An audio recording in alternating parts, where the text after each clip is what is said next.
Jai Hind, dear students. In today's lecture, we are going to study number of selection of n different objects taken R at a time. The very basic formula is based on this. Number of selection of n different objects का मतलब हुआ n वस्तुओं भिन्न भिन्न वस्तुओं में से r वस्तुओं को लेकर कुल कितने कॉम्बिनेशन बनाए जा सकते हैं। तो आप इसको जानते हैं कितने केसेस बन सकते हैं। NCR, n वस्तुओं में से r वस्तुओं को कितने तरह से सेलेक्ट कर सकते हैं NCR वेज में, जिसको हम लोग पढ़ते हैं n factorial over r factorial upon n minus r factorial, n factorial over r factorial into n minus r factorial, और हम लोग इसे CNR ऐसा भी लिख करके एब्रीवेट करते हैं, दिखाते हैं। इसको आपने पढ़ा है कि अगर NCR आपने रिलेशन NPR से देखा होगा कि NCR की जो वैल्यू होती है this is equal to NPR upon R factorial, ऐसा भी आप लोगों ने पढ़ा हुआ है, जिसमें आपको प्रीवियस लेक्चर में मैंने पढ़ा है कि अगर n वस्तुओं में से r वस्तुओं को लेकर एक रो में अरेंज किया जाए तो कुल कितने अरेंजमेंट हो जाएंगे NCR इंटू R फैक्टोरियल, यानी n वस्तुओं में से r वस्तुओं को सेलेक्ट करके और अगर हम r फैक्टोरियल से इसको मल्टीप्लाई कर लें तो ये NPR के इक्वल हो जाएगा। तो इसको हमने इस्टेब्लिश किया था पिछले लेक्चर में कि ये कैसे आया। तो हमें ये उम्मीद है कि आप पिछले लेक्चर को पढ़े होंगे तो आपको ये रिजल्ट मिला होगा, ठीक है। तो अब इसके आगे की बात हमें करना है कि इस रिजल्ट को हम लोग जो यह हमारा जो फॉर्मूला है बेसिक, इसको हम लोग जानते हैं कि किस तरीके से ये डेवलप किया गया, लेकिन इसको एक एग्जाम्पल के थ्रू हम लोग देखते हैं कि इस पर कैसा क्वेश्चन आपको बनता है। एग्जाम्पल इस पे है, देखिए, a cricket team of 11 players is to be made out of 14 players, how many such teams can be formed.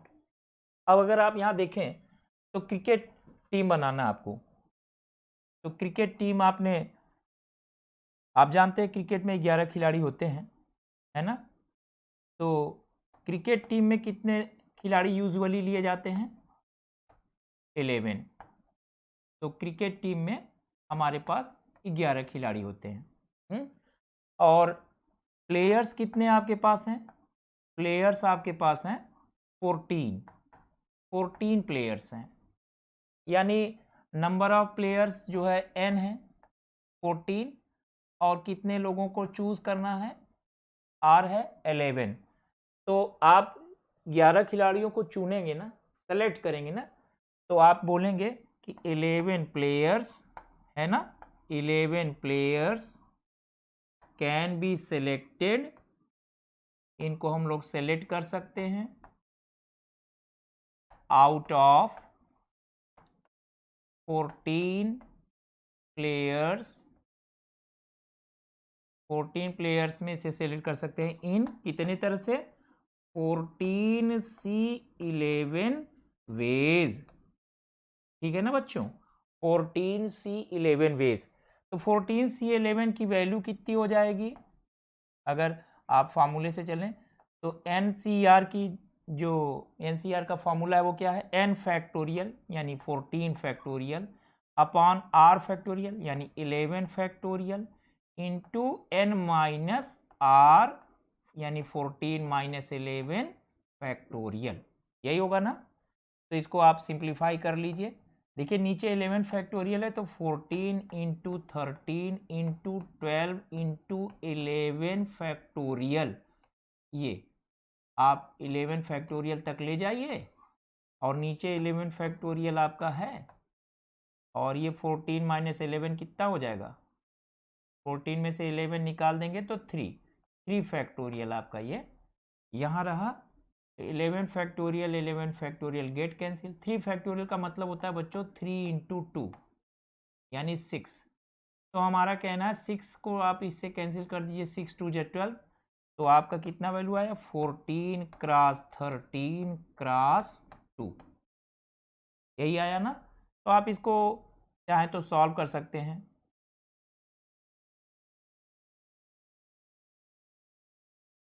Fourteen cross 13 की वैल्यू आ जाएगी 182, 13 4 जा 52, कैरी किया 5, 13 वजह 13 5 18 और 182 क्रॉस 2, तो इसकी वैल्यू आ जाएगी 2 2 जा 4, 2 8 जा 16 एंड 2 1 जा 2 1 3, 364 ऐसी 364 टीमें बनाई जा सकती हैं।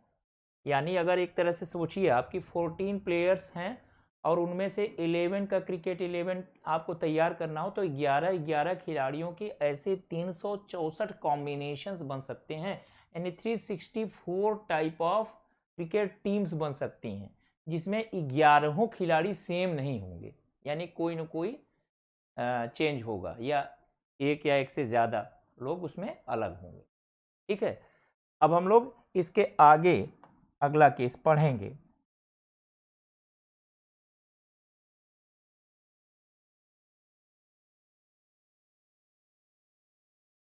अगला केस देखिए, जो भी फंडामेंटल हम लोगों को फॉर्मूले हैं उन पर काम करना है। इसमें ये कह रहे हैं number of selections of n distinct objects taken R at a time when p particular objects are to be never selected. अब देखिए इसका मतलब समझिए कि n डिस्टिंक्ट ऑब्जेक्ट्स हैं, यानी सारे ऑब्जेक्ट्स अलग अलग हैं, उनमें से आर ऑब्जेक्ट को सिलेक्ट करना है। आर मतलब उनमें से कुछ कम, एन से कुछ कम या ज्यादा उसके बराबर, इस तरह से कि पी पर्टिकुलर ऑब्जेक्ट्स कभी भी शामिल ना हो। तो इसका मतलब क्या हुआ, इसको समझने के लिए अगर मैं ये कहूं कि कैसे इसको समझा जाए, तो मैं आपसे ये कहूं कि मान लीजिए कि आपके पास आप 3 लोग हैं, ठीक है, मिस्टर रेड, ठीक है, मिस्टर ब्लू,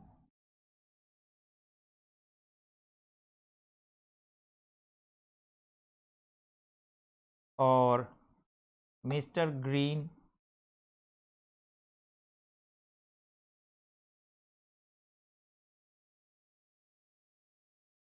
ठीक है, ये 3 लोग हैं।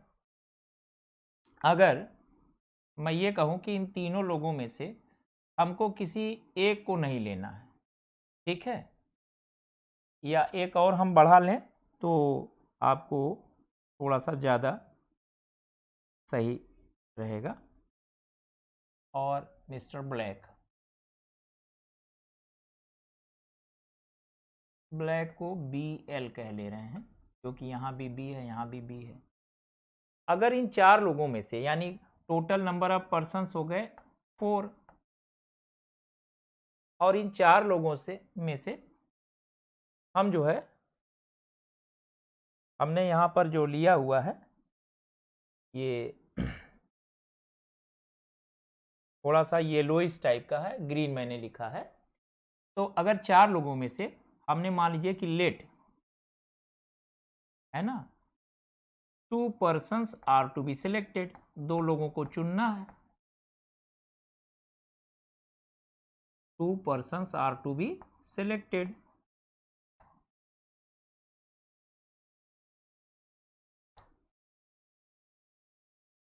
सच दैट, इस प्रकार से सच दैट को हम ऐसा लिख देते हैं S.T, है ना, मिस्टर ग्रीन, हम शॉर्ट में लिख ले रहे हैं, mister G is never selected. इसमें मिस्टर G को कभी नहीं लेना, ठीक, ऐसा मैं कह रहा हूं। तो आप मुझको ये बताइए कि अगर मिस्टर ग्रीन को लेना ही नहीं है, तो ये समझ लीजिए कि ये इनको हम ऐसे कर दे रहे हैं, ये लेना ही नहीं, इनको कट। तो आप ये बताइए 2 लोगों को तो लेना ही है, 4 में से 2 को लेना है, जब मिस्टर ग्रीन को कभी नहीं लेना है, तो बचे कितने लोग जिनको आपको सिलेक्ट करना है? तो बचे कितने लोग बताइए, कितने लोग बचे? 3 लोग बचे, therefore remaining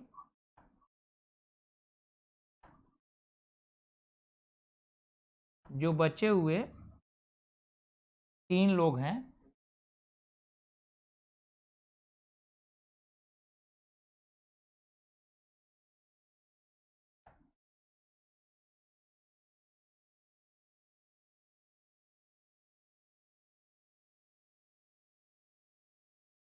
remaining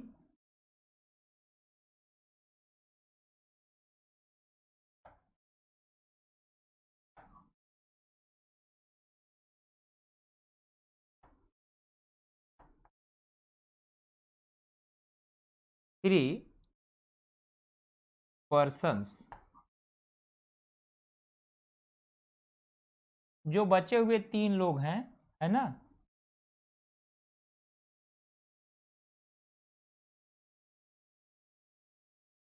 remaining 3 persons can be taken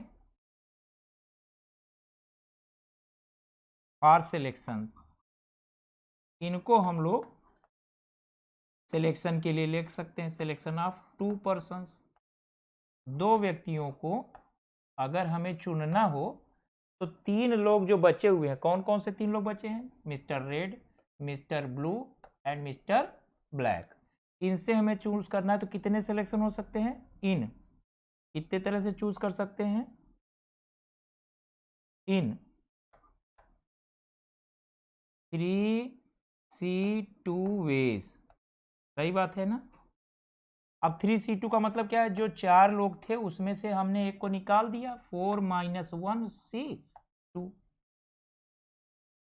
यानी इस बात को ऐसे समझ लीजिए कि अगर n डिस्टिंक्ट ऑब्जेक्ट में जैसे n की जगह 4 लिया है और एक पर्टिकुलर ऑब्जेक्ट को कभी न लिया जाए, जैसे हमने यहाँ ग्रीन को नहीं लिया, और 2 लोगों को चुनना हो तो हमें चुनने के लिए क्या करना पड़ेगा, उन चारों में से पहले जिसको नहीं लेना है निकाल दीजिए, अब 2 लोगों को ले लीजिए जिनमें से लेना था।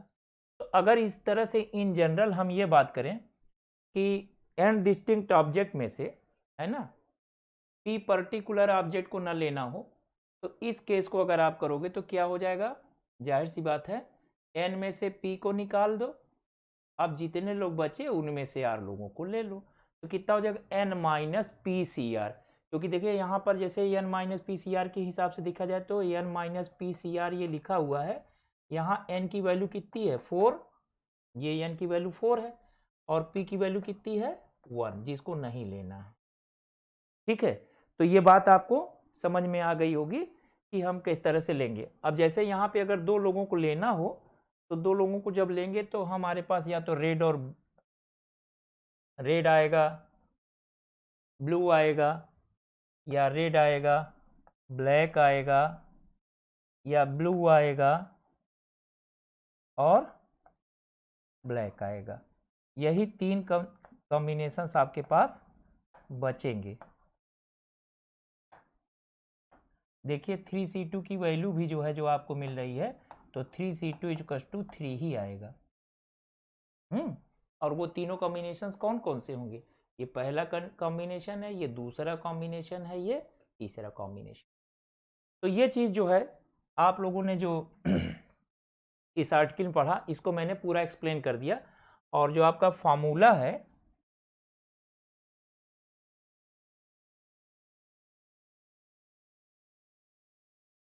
ये जो फॉर्मूला है वो मैं फॉर्मूला आपको लिख के दिखा देता हूँ।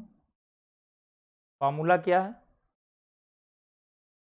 कि n में से अगर p पर्टिकुलर ऑब्जेक्ट को कभी नहीं लेना है तो ये हो जाएगा n minus P C R. ध्यान ये रहे कि n माइनस पी की वैल्यू r से इसलिए बड़ी होनी चाहिए क्योंकि अब लोग जो है आपके पास जो भी बचे वो ज़्यादा ही होने चाहिए ताकि उसमें से आप चुन सकें। क्लियर।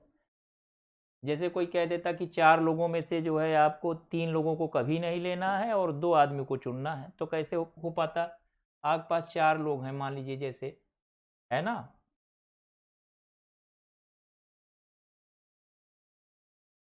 जैसे 4 लोग हैं आपके पास, 1 2 3 4, ये 4 लोग हैं।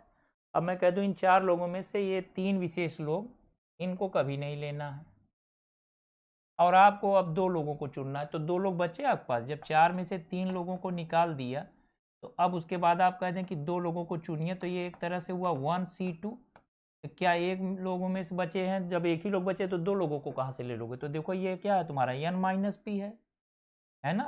तो n-p और CR आपने लिखा है, तो R की वैल्यू अगर देखो इससे ज़्यादा हो गई है ना n-p से, तो क्या ये सही है? ये तो गलत हो जाएगा ना फिर। तो इसलिए ये कहा जाता है कि उतने ही लोगों को निकालिए जितना लोग आपके पास बचे, तो आप शेष लोगों को चुन सके। तो n-p की वैल्यू या तो R से बड़ी हो या बराबर हो, तो इसलिए ये ऐसा लिखा गया है। क्लियर? तो अब इस पर बेस्ड एग्जाम्पल्स हैं। एक केस और हम लोग देख लेते हैं।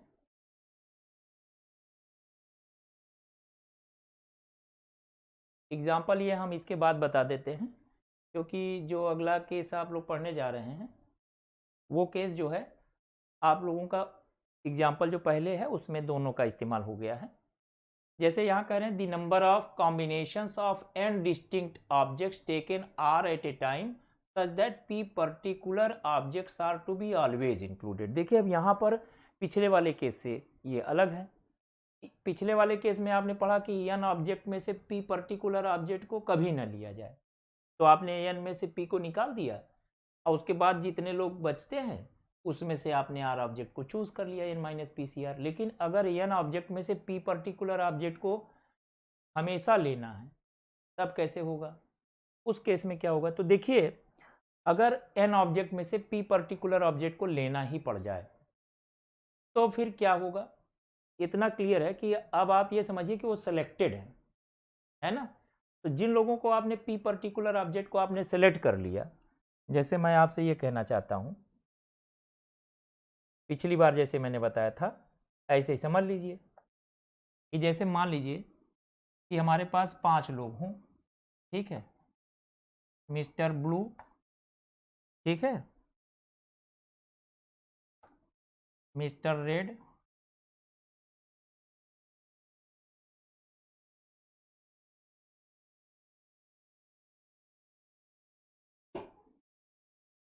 मिस्टर येलो,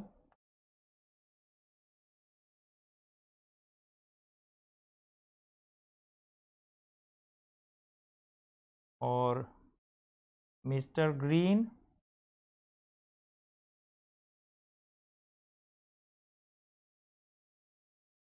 और एक ले लेते हैं, चलिए, मिस्टर वाइट। ठीक है, इनका नाम हम रख दे रहे हैं mister blue, mister red, mister yellow, mister green, mister white. ये मान लीजिए 5 लोग हैं।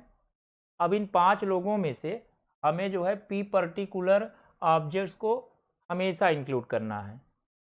तो हम ये चाहते हैं कि इन 5 लोगों में से हम जो है 3 लोगों को चुनें। ठीक, 5 लोगों में से कितने लोगों को चुनना है? 3 लोगों को। लेकिन कंडीशन है, इसे हम लोग रिस्ट्रिक्टेड कॉम्बिनेशन कहते हैं। क्या कहते हैं? रिस्ट्रिक्टेड, प्रतिबंध है ना। चलिए ओके, रिस्ट्रिक्टेड कॉम्बिनेशन का केस है। रिस्ट्रिक्शन क्या है? रिस्ट्रिक्टेड है कि भाई अगर मैं ऐसे कह दूं कि 5 लोगों में से 3 लोगों को लेना है ना, तो 5C3 हो जाएगा। 5C3 में तो 5 में से कोई भी 3 आ जाएगा। लेकिन हम कह रहे हैं कि 2 विशेष लोगों को, 5 में से 3 लोगों को लेना है, ऐसे कि 2 विशेष लोग मान लीजिए हमेशा आए। अब 2 विशेष लोगों में मान लीजिए ये पहले से ही तय है कि मिस्टर रेड और मिस्टर येलो को लेना ही है। तो अब आप बताइए अगर ये 2 लोग ऑलवेज इंक्लूडेड हैं, हम ये कहें कि if 3 persons are to be selected, अगर इन्हें हमें चुनना है, are to be selected out of 5 persons, 5 लोगों में, एज शोन, जैसा कि हमने दिखाया है, such that 2 persons, हाँ मैंने कह दिया से R and Y, यानी mister red and mister yellow are always included. तो अब आप मुझको ये बताइए कि अगर इन दोनों को हमेशा लेना है और कुल मिला के 3 ही लोग लेना है, तो अब आप विचार किस पर करेंगे? विचार तो करेंगे अब आपको जो है जो बचा है लेने के लिए, वो कौन कौन लोग बचे हैं जिनसे आपको लेना है? वो कौन कौन लोग हैं? वो है आपके पास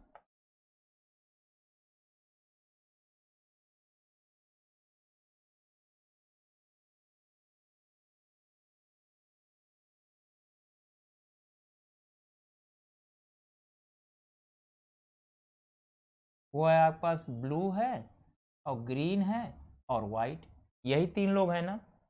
बाकी 2 लोग तो पहले से चुने जा चुके हैं। तो कहने का मतलब 5 में से पहले इन दोनों लोगों को तो निकाल दो। तो 5 में से 2 लोगों को निकाल दीजिए, जिन लोगों को लिया जा चुका है उनको क्यों आप विचार कर रहे हो? अब 5 में से 2 लोग निकाल दिए, अब जो लोग बचे यानी 3 लोग बचे, इन्हीं में से एक को चुन लीजिए। और एक को क्यों चुनोगे? क्योंकि 3 में से 2 चुने जा चुके हैं। तो आप इसको 3 में से अब आप 2 को निकाल दीजिए। भाई देखिए 2 लोगों का चुनाव हो चुका है, तो केवल एक ही को अब चुनना पड़ेगा ना। 2 लोग तो चुने जा चुके हैं, ऑलवेज इंक्लूडेड है। तो पहले तो सीट भी कम कर दीजिए, 3 चुनना था अब 2 निकालिए, क्योंकि 2 चुने जा चुके हैं। तो अब कहने का मतलब ये है कि 5 - 2 यानी रिमेनिंग लोग 3 और पर्सन्स चुनने पड़ेंगे अब 3 - 2 यानी 1। यानी कहने का मतलब अब 3 लोगों में से बचे हुए 3 लोगों में से केवल एक ही को चुनना है, 2 तो चुने जा चुके हैं। ऐसे समझ लीजिए जैसे आप इंटरव्यू बोर्ड में बैठे हुए हों और 5 लोग आए आपके पास और यह पता हो जाए कि 2 विशेष लोगों का चयन हो चुका है। अब आप समझ गए होंगे कि कैसे हो सकता है। यानी किसी भी तरीके से अब आपको कह दिया गया कि 2 लोगों का सिलेक्शन हो चुका है। तो अब आप बताइए वो 2 लोगों को आप जान जाओगे ना कौन लोग हैं, तब आप सोच लोगे कि हमें अब बाकी 3 ही पे काम करना है। तो 5 में से पहले 2 निकालो, बचे कितने लोग? 3। अब कितने चुनना रहेगा? तुमको कितना चुनना पड़ेगा? अब एक ही तो चुनोगे, 2 तो चुने जा चुके हैं। तो सीट भी कम करो, 3 में से 2 निकालो। तो यही हुआ ना फार्मूला, 5 - 2 जितने बचे और जितने लोगों को अब चुनना बचा रह गया वो एक, 3 में से 2 घटा दोगे तो एक ही लोग, यानी बचे हुए 3 लोगों में से एक ही को चुनिए। यही तो आप कर पाओगे। तो यहाँ फार्मूला क्या बना? 5 - 2 C 3 - 2। इसको अगर आप देखें तो ये जो है ऐसा ही है जैसे n पर्सन्स में से अगर p पर्सन्स को हमेशा लेना हो तो n - p कर लीजिए, यानी जो लोग बचे वो हो गए n - p। और अब स्थान भी आपके पास r तो पहले था, लेकिन जब p लोग चुन लिए गए तो r में से p कम कर दीजिए, तो स्थान को भी उतना कर लीजिए। तो इतने ही आपको सिलेक्शन बेटा करना पड़ेगा। अब इसको जो है देखिए आपका जो फॉर्मूला है वो बिल्कुल यही है। ये जो आपका फॉर्मूला है यही है, ये हम अब हटा दे रहे हैं। आपको ये समझ में आ गया? देखिए फॉर्मूला क्या लिखा है, n - p CR - p। आप यहाँ चाहें तो ये बात कह सकते हैं कि जाहिर सी बात है, अब n - p जो आपका है, n - p जो आपका है वो है ऊपर, तो इसकी n - p की जो वैल्यू है वो बड़ी होनी चाहिए r - p से या बराबर होनी चाहिए। ठीक है, यह कंडीशन आप इसके साथ लगा सकते हैं।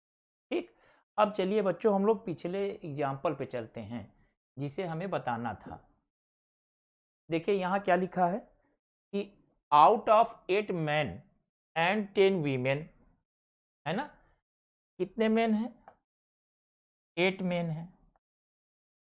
और वीमेन कितनी है? 10 वीमेन है। आपसे कह रहे हैं committee consisting of 6 man and 5 women is to be formed. इससे हमें एक कमेटी बनानी है जिसमें 6 पुरुष हो और 5 महिलाएं हों। फिर कहते हैं how many such committees can be formed when one particular man A refuses to be a member of the committee in which boss B's wife is there। अब देखिए बेटा क्या कह रहे हैं कि 8 पुरुष हैं और 10 महिलाएं हैं। इसमें आपको एक कमेटी बनानी है जिसमें 6 आदमी हो और 5 महिलाएं हो।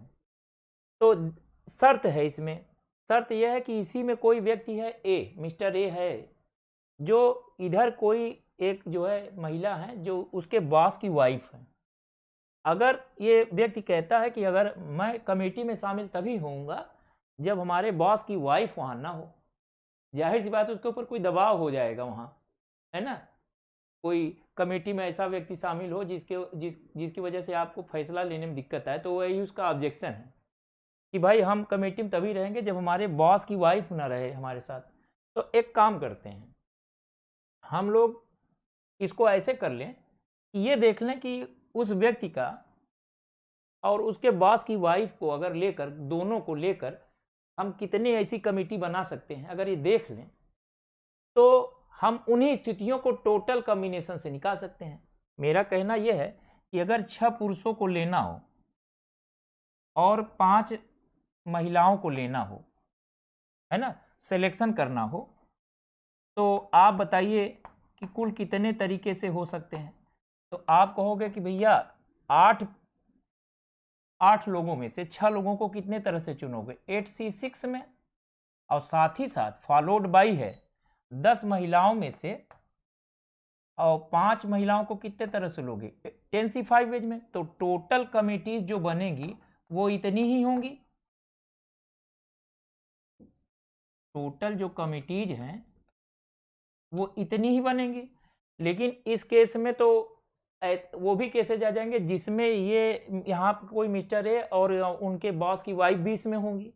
तो हम लोग उस केस को ले लेते हैं जिसमें वो व्यक्ति और उसके बॉस की वाइफ होगी। तो आप बताइए number of cases in which mister A and his boss wife, his boss, उनके बॉस का नाम है मिस्टर बी, बीज वाइफ इज इंक्लूडेड। आप बताइए ऐसे, इसका मतलब है 2 पर्टिकुलर पर्सन्स जो है जब इंक्लूड हो तो कितने तरीके से बनेगा। तो देखिए 8 व्यक्तियों में से जब मिस्टर ए को ले लिया जाएगा, तो 8-1 पहले करिए। भाई मिस्टर ए को अगर आप हमेशा शामिल करते हो, इसमें कोई मिस्टर ए हो और मिस्टर ए को हमेशा रखना हो, तो आप क्या करोगे, ऑलवेज इंक्लूडेड वाला केस लगाओगे। तो 8 में से 1 को मतलब सेलेक्ट कर चुके हैं, तो बचे 7 लोग और लेना था 6 लोगों को, लेकिन आपने चूंकि मिस्टर ए को पहले से ही ले लिया तो 8-1C6-1 हो जाएगा जिसमें मिस्टर ए आएंगे। अभी पिछले केस में आपने देखा क्या कि जब P पर्टिकुलर ऑब्जेक्ट को हमेशा लेना होता है ना, तो P पर्टिकुलर ऑब्जेक्ट को हमेशा लेना होता है तो N में से भी P को कम करते हैं और R में से भी P को कम करते हैं। तो अगर मिस्टर ए इसमें कहीं है, मान लीजिए इसमें से मिस्टर ए हैं और उनको हमेशा लेना हो, तो हम क्या काम करेंगे, पहले 8 में से 1 कम करिए क्योंकि मिस्टर ए आ चुके हैं, और 6 आदमियों को लेना था लेकिन वो चूंकि चुने जा चुके हैं इसलिए 5 ही को चुनना है। तो ये हो गया मिस्टर ए को इंक्लूड करने का तरीका।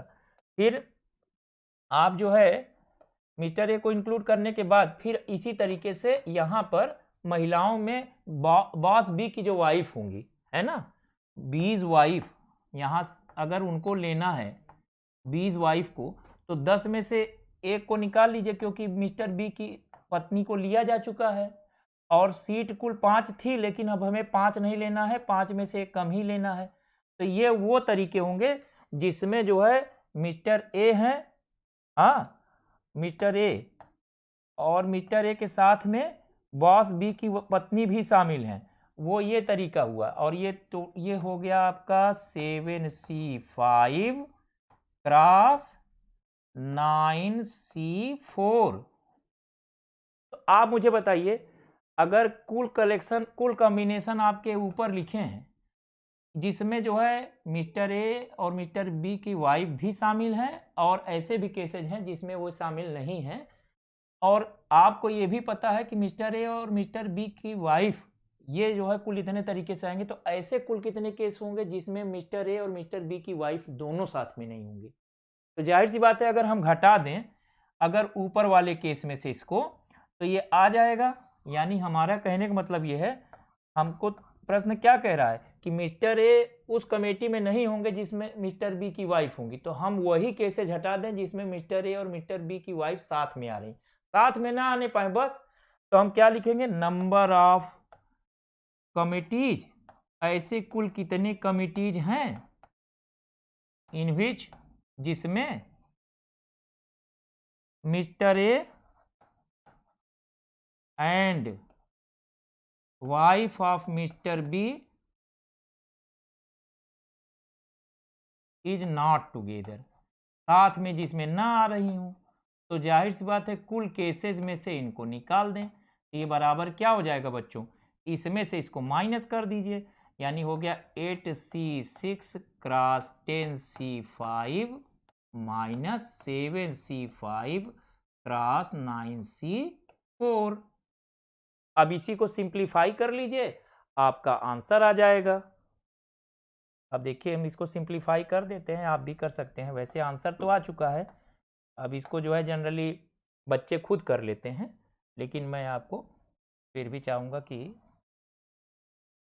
भाई ये दिखा दूं कि क्या आया इसका answer.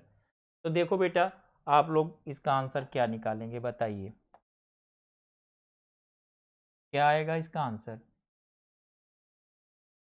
8C6 cross 10C5, 8C6 की अगर वैल्यू देखा जाए, तो वैसे हम आपको एक टेक्निक बता चुके हैं कि हमेशा लोअर कर लिया करिए इसका सफिक्स। तो 8C6 को लिख सकते हो 8C8 माइनस 6, तो हम 8C2 लिख दे रहे हैं।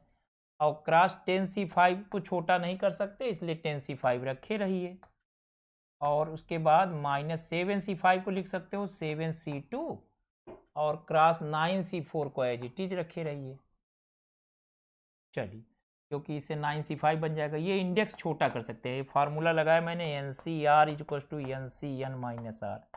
तो ट्रिक ये एग्जाम में कम समय रहता है, तो जब कभी कॉम्बिनेशन में इंडेक्स बहुत लोअर हो जाए जैसे 2-3, तो आप करेंगे कैसे, 8 को 2 बार मल्टीप्लाई करिए डिक्रीजिंग ऑर्डर में, और नीचे 2 फैक्टोरियल यानी 2 इंटू 1 कर दीजिए, माइनस 10C5 में भी 10 को 5 बार डिक्रीजिंग ऑर्डर में मल्टीप्लाई करिए, 10 क्रॉस 9 क्रॉस 8 क्रॉस 7 क्रॉस 6, है ना, हो गया 5 टाइम्स। और 5 को लिख लीजिए 5 इंटू 4, यहाँ माइनस नहीं यहाँ इंटू है, 5 into 4 into 3 into 2 into 1 minus 7C2 को लिख लीजिए 7 क्रॉस 6 अपॉन 2 क्रॉस 1, और फिर क्रॉस 9C4 को लिख लीजिए 9 को 4 times, 9 cross 8 cross 7 cross 6 upon 4 cross 3 cross 4 factorial ले रहे हो।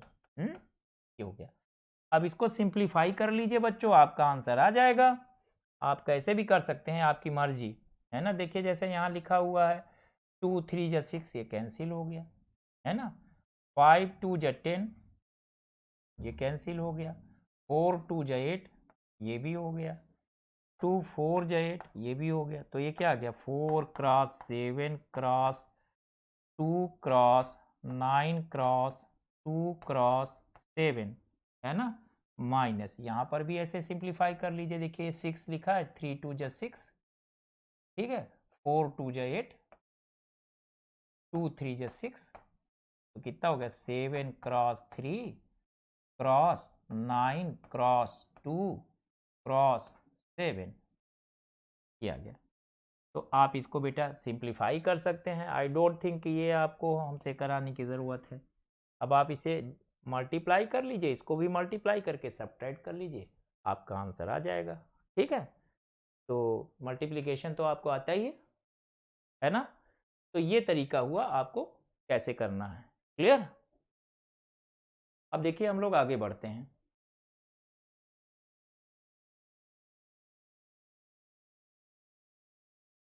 ये हम लोगों ने देख ही लिया है। अब अगला केस हम लोग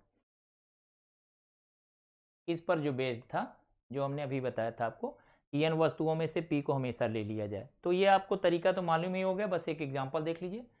there are 10 professors and 20 students. 10 professors हैं और 20 स्टूडेंट्स हैं। Out of whom a committee of 2 professors and 3 students is to be formed।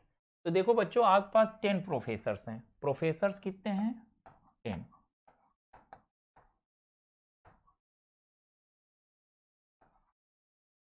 10। Professors हैं। अच्छा, और 20 स्टूडेंट्स हैं। कितने स्टूडेंट्स हैं? 20।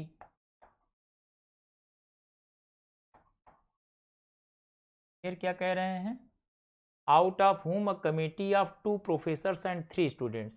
तो जाहिर सी बात है 2 प्रोफेसर्स को चूज करना है आपको, तो इसमें से 2 प्रोफेसर्स लेना है और फिर जो है 3 स्टूडेंट्स इधर लेना है। अब आपसे कह रहे हैं कि find the number of ways in which this can be done when 2 particular professors are always included.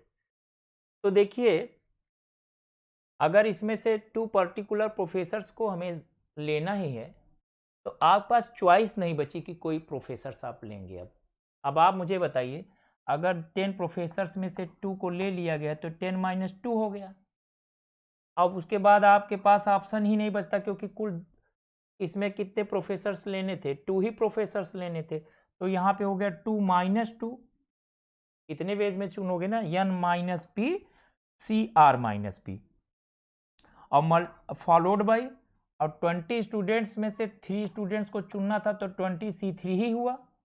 तो टोटल नंबर ऑफ वेज जो आपका हुआ वो हुआ 8c0 क्रॉस 20c3। तो 8c0 की तो वैल्यू 1 ही हुई ना, यानी एक ही तरीका हुआ प्रोफेसर्स को चुनने का कि भैया 2 लोगों को लेना था और 2 पर्टिकुलर प्रोफेसर्स हमेशा लिए जाने हैं। तो उसमें अब आपके पास तो कोई ऑप्शन ही नहीं बचा कि कोई और प्रोफेसर चुनेंगे आप। तो दो चुने जाने थे, दोनों को चुना भी जा चुका है। तो कन्फ्यूजन बच्चों को यही होता है कि ये कैसे हो गया। इसीलिए मैंने इसको बताया कि ऐसा भी हो सकता है कि आपको कंफ्यूज कर दिया जाए। तो 20c3 को क्या तरीका बताऊं? 20 को 3 टाइम्स डिक्रीजिंग ऑर्डर में मल्टीप्लाई कर लीजिए और 3 फैक्टोरियल से यहाँ डिवाइड कर दीजिए। देखिए कितना आपका हुआ, 3 2 जा 6, 6 3 जा 18। आपका आ गया 20 क्रॉस 19 क्रॉस 3। तो ये हो गया आपका 60 क्रॉस 19। अब आप ये तो कर ही लोगे ना कि ये भी करना है। 60 क्रॉस 19 कितना हुआ, है ना?